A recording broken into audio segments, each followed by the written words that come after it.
Morning, everyone. Yes, NEC4, early adopter.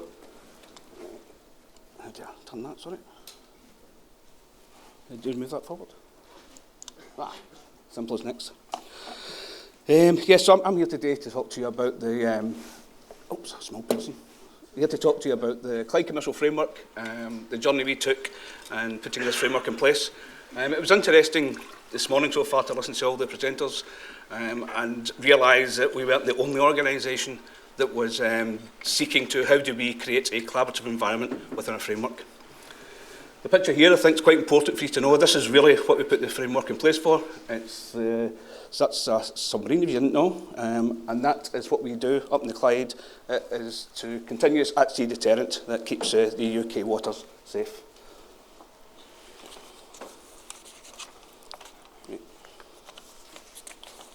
Sorry about this. But it might be quite useful just for people who are not aware of where the Clyde is, just to give you a sort of idea. So Glasgow, you'll see down the bottom right-hand side there, the red line you can see is basically the waters, whereby it is MOD land, part of the estate, and you'll see the red two dashes, if you can see, are Fastlane and Coolport. Very, very small enclave there. Difficulties we have there, logistics and so forth, as you'll see as we go through.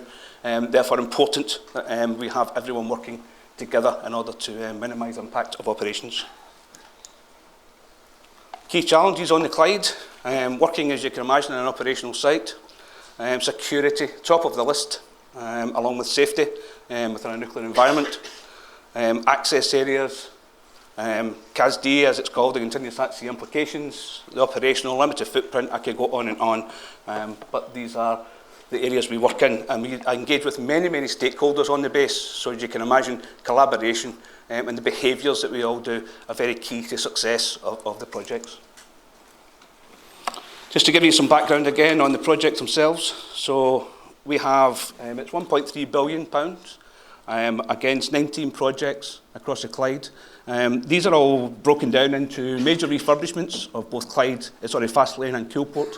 And there's also some new builds in the training estate in order to, Clyde is going to be the centre of excellence for all nuclear submarine activity.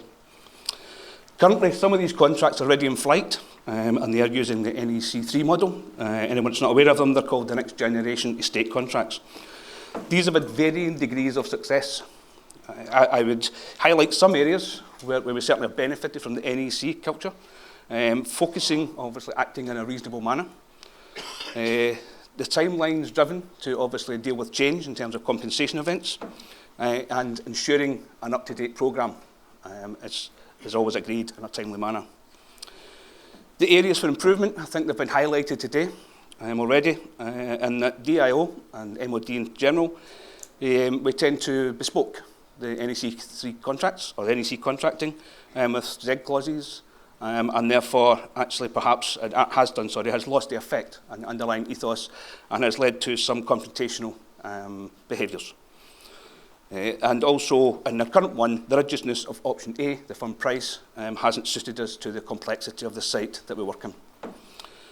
When I started on the base very early on, realised that these aspects, once I'd done some LFE and research where we were, and realised that if the Clyde's only succeed over the next 10 years of the programme, we had to find a better, more suitable contracting model. We therefore undertook an options analysis, and we went from basically, the three lines there, it actually isn't really shown, you probably can't read the bottom. Those three lines are, the yellow line is your traditional type D&B, which is done in the yellow area, which is less secure, and the red and green lines, which are in the nuclear regulated areas. As you can see there, I'm sure, the yellow one could probably be done with any of the models, so you could go single prime, which is the far left one, as opposed to right, where it's a JV alliancing arrangement. The timelines we had to put this in place, which was driven by operational demand, was that we believed that we were somewhere in the middle, so it was some form of prime contracting was our ultimate model. But I would say we recognise the benefits of alliancing, and we can actually still see that very much as we went through the journey. On the Clyde, we've looked through the LFE, and DIO and other areas is sometimes putting your eggs all in one basket is not the best way for us to go. We ultimately looked at, as much as we can look at the interfaces and dependencies, i.e. we've got a lot of stakeholders, do we want to introduce more by introducing multiple contractors?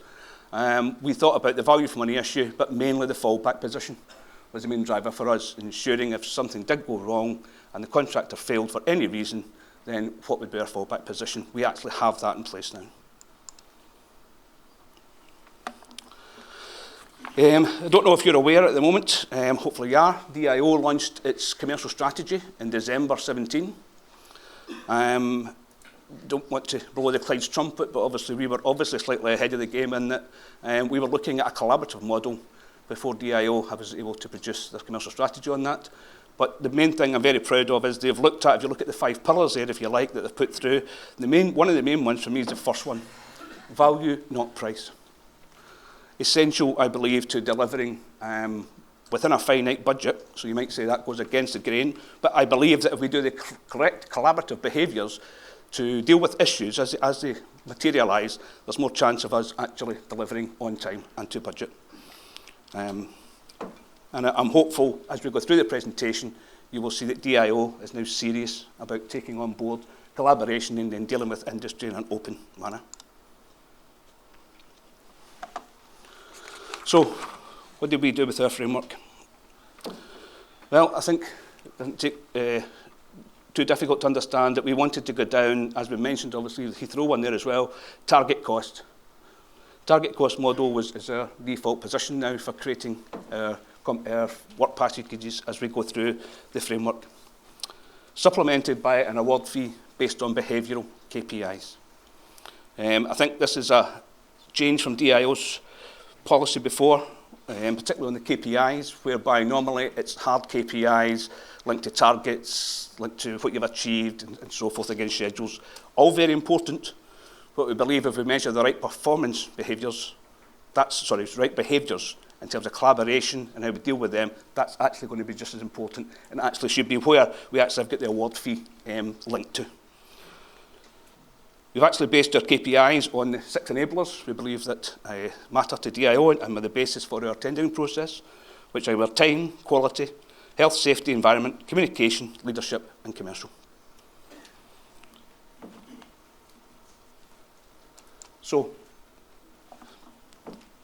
I've heard today lots of people talking about, if you like, let's call it contract management, the contract in flight. We looked, obviously, we've just finished the tendering process and awarded the framework. And what we've looked at is, we looked for a long time, how do we get the right partners on our framework to begin with? So basically, we invited 5 bidders, and we were going to select that down to 3, again, going back to the fallback position. And obviously keeping some commercial, if you like, tension there as we go through. We brought in some professional independent support. So we had Mott MacDonald supporting us on the procurement side and been able to assist us in developing the model. We then brought in JCPii. Now, I think we probably all agree here that contractual relationships tend to fall down or can get a bit more fraught, shall we say, as programmes slip, costs go up, a lot of change happens. How do you deal with this? Mentioned previously about the operational constraints that we probably will be under. Just to give you an example, I've got a nice picture later on about it, but the ship lift is key to coming in where the submarines come in and get refitted. So we've got what's called a window of opportunity, where the operations where there's no submarines due to come in. We would then have a chance to actually refurb that area which is in vital need of refurbishment. If the operations decide that has to change, you get 72 hours to put that back exactly the way it was. So we have to look at how we can actually work with the contractors and support each other to actually make sure that we can actually do that with a minimal impact. Therefore, on the ITPD, is invitation to participate in dialogue. We were exempt from the OJU regulations, but what we did do was try to stick as much as we could to that particular process. So one of the reasons we brought in JCPii was to look at behaviours. So first of all, JCPii looked at our team to make sure that the DIO team, and that included our stakeholders, we brought Navy Base Command who are the custodians of the Clyde, to come in with us because they were vital to the key activities. We wanted them to help select who they believe were the 3 best fitting contractors that they could work with as well. So there was a behavioural bit done, and I'd like to just say here that I've dealt with what we'd call behavioural analysis before. And part of that has been looking at, in my opinion, it was a Q&A session. It was how do you get toilet rolls to build into a bridge, and you know, and so forth. And I'm thinking, this is just, you know, it's not proving anything apart from someone's good with toilet rolls and watched Blue Peter. So, unfortunately, I didn't probably bring some of the slides with me, but JCPii create what's called a pie chart and looks at 12 behavioural, 12 measures them. Things like information giving, you know, testing and challenging, shutting out, those sort of ideas. None of them wrong. It just so be it, just so that the chart tends to tell you where actually you sit on that one. So we looked at it, showed you the dynamics of our team to make sure we were actually balanced correctly. We then also, the companies involved, the bidders, we invested in them because we gave them the opportunity after they had done their initial session with us to get a week in between or 2 weeks where they could actually get some feedback to then develop their skills to make sure they come through the next time. We'll come through the next iteration, and I'll show you again the timelines for that. We worked on the basis that we wanted to cut down the amount of rainforests that are usually done in tender returns. It's a framework at the end of the day. It's a framework level.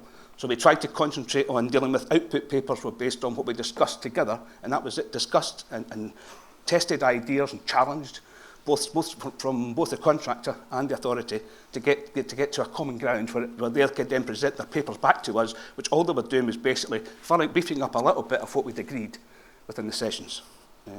I thought it was extremely useful sessions.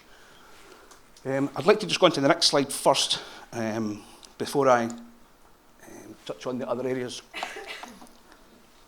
The government themselves, or MOD, we have to go through the MOD scrutiny community. The MOD scrutiny community are resistant to what they saw was subjective in terms of being able to analyse and come up with how could we possibly come up with behaviours and judge behaviours. Are we skilled enough in that particular area? What we wanted to do, this is what we did, but what we wanted to do, just so you can know, is you'll see up there that only 30%, the bottom 3 basically, are actually on behaviours out of 100%. We wanted to actually do the first 70 and then actually have a pass mark, and as long as everyone passed, that's great, they all come through. But the pass mark would not have been set too high. And then actually do, which is with the last area, which was our lunch workshop, if you remember. I'll go back to that.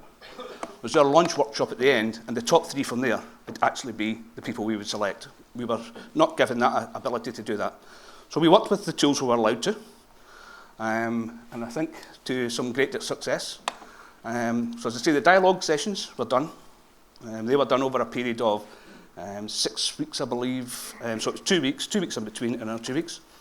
Part of those dialogue sessions, interesting enough, was where we done joint terms and conditions.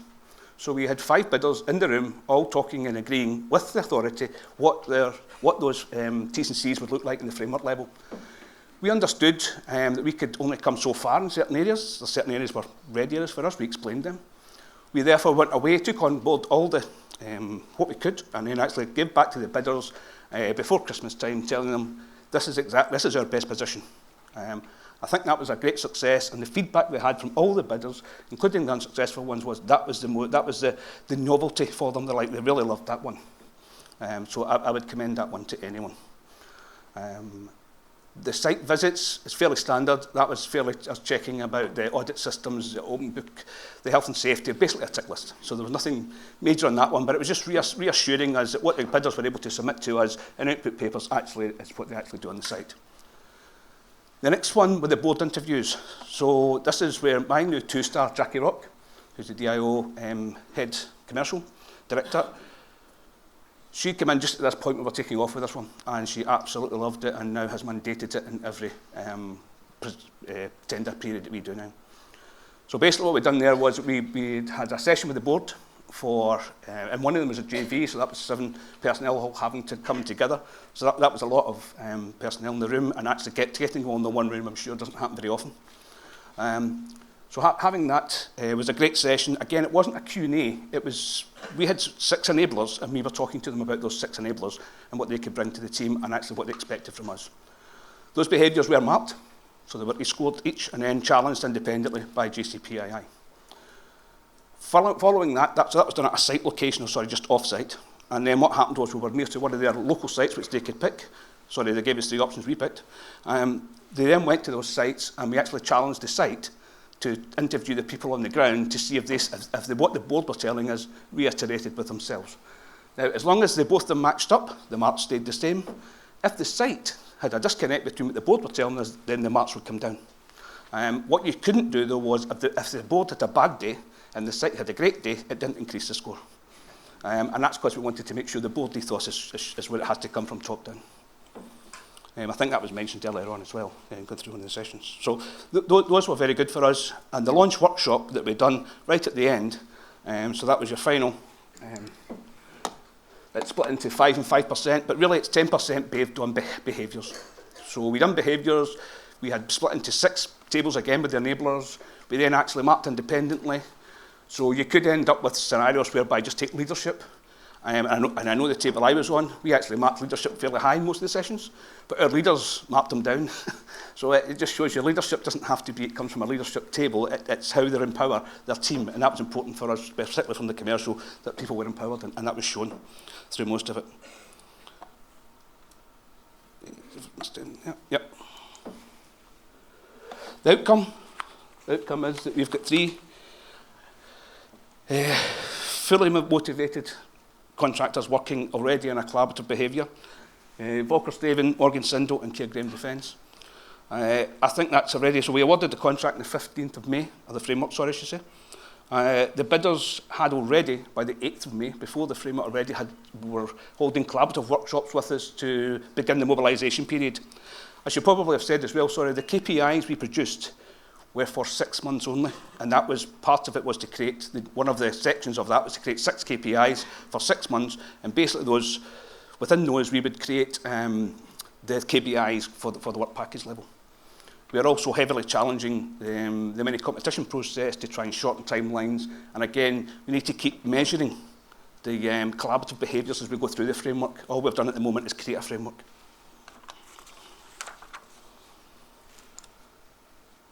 The NEC4 benefits. Just some of the clauses, obviously, I'm sure you're probably mostly aware.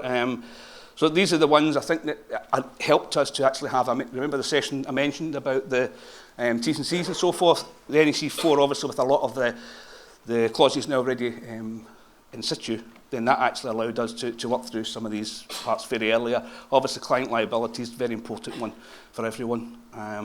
I think one of the parts was removing the working area overhead percentages, simplifying the administration, and it aids visibility. So that was equally important for us. We did actually have, I should say as well, we did actually have lawyers on board. I know that's sometimes not nice to talk about, but we did. And the lawyers were very instrumental in helping us to keep the Z clauses down to a minimum. And because obviously we have to report back to the Crown Legal Services, which is the MOD's legal support, and they created the NGEX, so we were trying to make sure people didn't get clouded by the NGEX and we started with a blank piece of paper, and therefore I think we have created a model that has been able to kept industry happy as far as I'm aware, and we do actually have some of the individuals in the room today, so if you can spot who they are with their badges, then you can have a word with them to see if I'm telling any truths here. Early control, X22 was the early contractor involvement has been essential. We are using that at the moment. We're looking at DIO, in case you aren't aware, DIO's money's now went to the frontline commands, so Navy in my area, and Navy have quickly taken on and seen the benefits of giving us money to engage with the contractors early to get that mobilisation phase right. And obviously we want to try and keep all the bidders involved as we go through.